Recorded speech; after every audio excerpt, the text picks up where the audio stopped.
Halo, apa kabar? Saatnya Anda menyimak berita Semarang. Bersama saya, Janet Lee, sejumlah berita menarik akan kami sajikan untuk Anda. Berikut 3 berita utama hari ini. Supporter Persebaya Surabaya atau bonek bikin onar di kota Semarang. Mereka mengeroyok seorang warga hingga menderita luka-luka. Percobaan penculikan siswa sekolah dasar terjadi di Kabupaten Blora. Korban berhasil lolos setelah berlari ke rumah warga.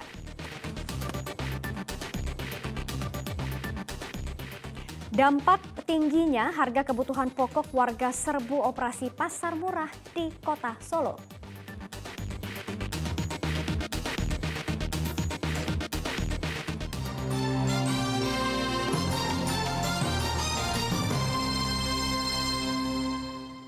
Kita ke informasi yang pertama, kelompok supporter Persebaya atau yang biasa dikenal dengan bonek terlibat keributan dengan warga di kawasan Kaligawe, Kota Semarang. Mereka menyerang dan mengeroyok seorang warga yang sedang duduk di pinggir jalan sehingga menderita luka-luka.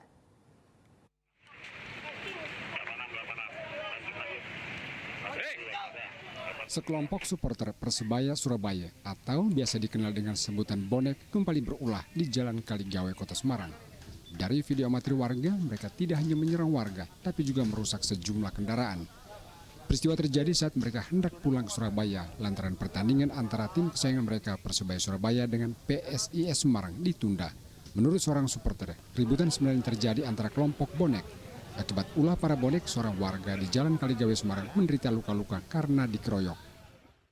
Sawat sama yang anak sebelah sama boneknya. Terus ini ke Semarang itu dalam rangka apa, Mas? Rangka itu, pertandingan Pertandingan bola. ditunda terus mau pulang. Ya Pak, Dikeroyok gimana? Pas apa itu kira-kira? saya minum Mas. Mana renca berlari di Nah, jenengan dari Semarang. Rumah warga sini. Warga sini. Tadinya ngapain jenengan? Apanya? Tadinya jenengan lagi ngapain itu? Saya lagi cuci itu pas saat habis digulung guys. Cegah keributan meluas, aparat kepolisian dan TNI mengangkut para bonek ke wilayah perbatasan agar bisa pulang ke Surabaya. Antisipasi yang datang ke tempat wilayah kita karena sempat ada kontak dengan warga, kemudian kita usiri, kita amankan, kita bawa ke truk untuk dibawa ke perbatasan. Kita nanti dari perbatasan dari pihak mana akan menyiapkan untuk kirim lagi ke perbatasan lagi sampai pulang. Pertandingan antara Persebaya Surabaya melawan tuan rumah PSIS Semarang ditunda. Penundaan sudah diinformasikan sehari sebelumnya, namun para bonek tetap datang ke Semarang. Agus Hermanto melaporkan dari Kota Semarang.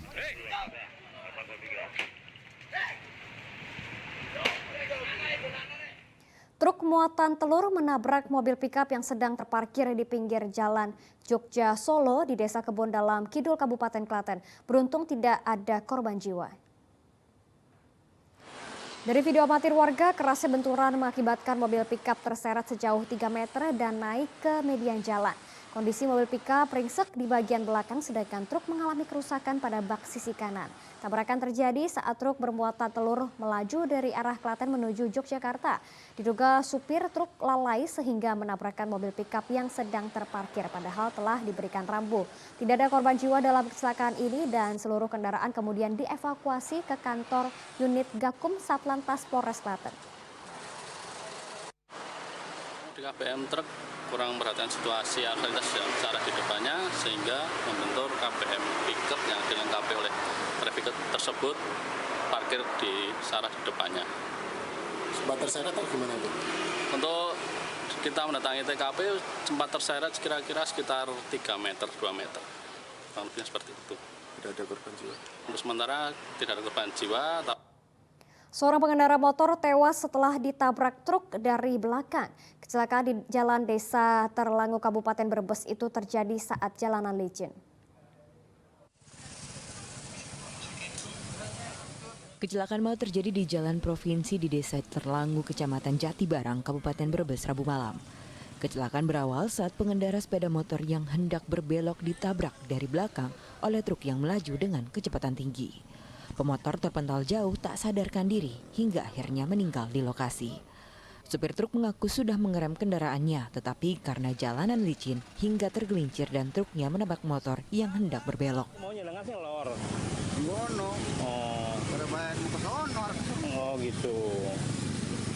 Cuaca hujan licin ya Mas ya? Kayaknya mau belok tuh. Oh. Leh, Tapi sempat nyokot rokok. nyelengan sempat ngerem Mas tadi Mas. Ngerem tadi ngerem dari sini udah ngerem. Oh. Kalau udah ngerem mendadak mah dianya kalau beli mendadak kita bisa ngerem lembut gitu. Satlantas Polres Brebes yang tiba di lokasi langsung melakukan olah tempat kejadian perkara. Sejumlah saksi diperiksa. Korban dibawa ke rumah sakit Bakti Asi. Sugiartono melaporkan dari Kabupaten Brebes.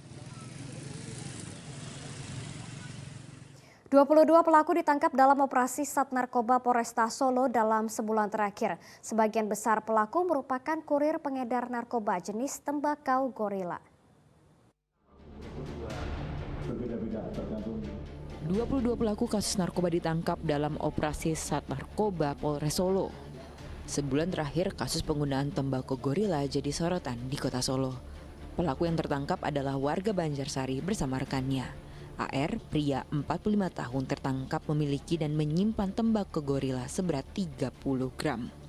Pelaku mengaku membeli tembakau gorila secara daring untuk dikonsumsi sendiri.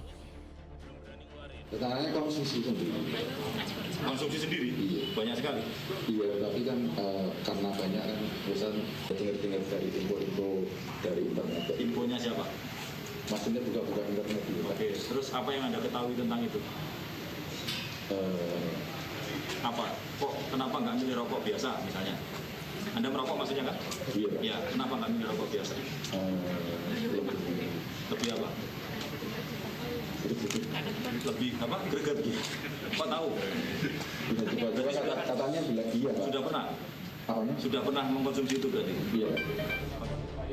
Meski untuk konsumsi pribadi, Kapolresta Solo meyakini jika tembakau gorila milik AR akan diedarkan, tetapi kejahatannya sudah terendus polisi. Tembakau gorilanya belum sempat beredar. Ya, baru yang tersangka. Menurut keterangan yang bersangkutan bahwa untuk tembakau gorila dia dapat dari online. Ya, dia beli dari online. Itu yang keterangan yang bersangkutan. Edaran di pasaran adalah satu paketnya itu 200 sampai 250 ribu rupiah. Untuk tembakonya. Ya. Tembakau jenis gorila masuk dalam penyalahgunaan narkoba karena mencampurkan bahan alami dengan ganja sintetis. Kini para pelaku dijerat Undang-Undang Narkotika dengan ancaman hukuman maksimal 20 tahun penjara. Hedi Prasetyo melaporkan dari Kota Solo. Di Kota Tegal, seorang residivis kasus narkoba kembali ditangkap petugas Badan Narkotika Nasional. Dari tangan pelaku didapati 11 paket sabu-sabu siap edar.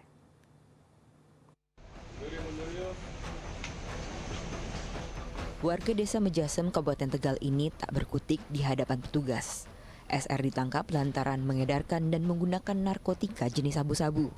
Ia ditangkap atas laporan warga yang resah dengan peredaran narkoba di dekat tempat tinggal pelaku. Polisi menangkap pelaku di Jalan Raya Mejasem. Rumah pelaku digeledah dan ditemukan 11 paket sabu-sabu, timbangan digital, pipet, plastik klip, serta ponsel yang diduga dipakai untuk menjual obat-obatan terlarang ini. Hasil tes urin pelaku juga positif menggunakan narkoba. Sedang kita dalami, Pak ya. Pak, tersangka pengedar juga tidak? Iya, pengedar. Modusnya apa Pak ngedarinya? Modusnya sasaran dan sasarannya kemana itu sasaran? Kalau sasaran itu kan pengguna ya, macam-macam lah pengguna itu. Diedarkan di mana, Pak? Diedarkannya di mana? Kalau dia ngedarkannya wilayahnya wilayah sini ya. Tegal saja karena tersangka kan biasa begitu bermain. Kalau melebihi wilayah dia itu akan dari pengedar lainnya. Jadi dia posisi pengedar di wilayah Tegal. Kalau tersangka dapat sabunya dari mana? Tadi itu saya sampaikan ya. Jaringan narkoba. Jaringan. Pelaku ternyata seorang residivis yang telah menjalani hukuman selama 8 tahun di Lapas Nusa Kambangan. Belum genap setahun bebas, pelaku mengulang kembali kejahatannya. Kini pelaku dijerat Undang-Undang tentang Narkotika dengan ancaman 20 tahun penjara. Sugiartono melaporkan dari Kota Tegal.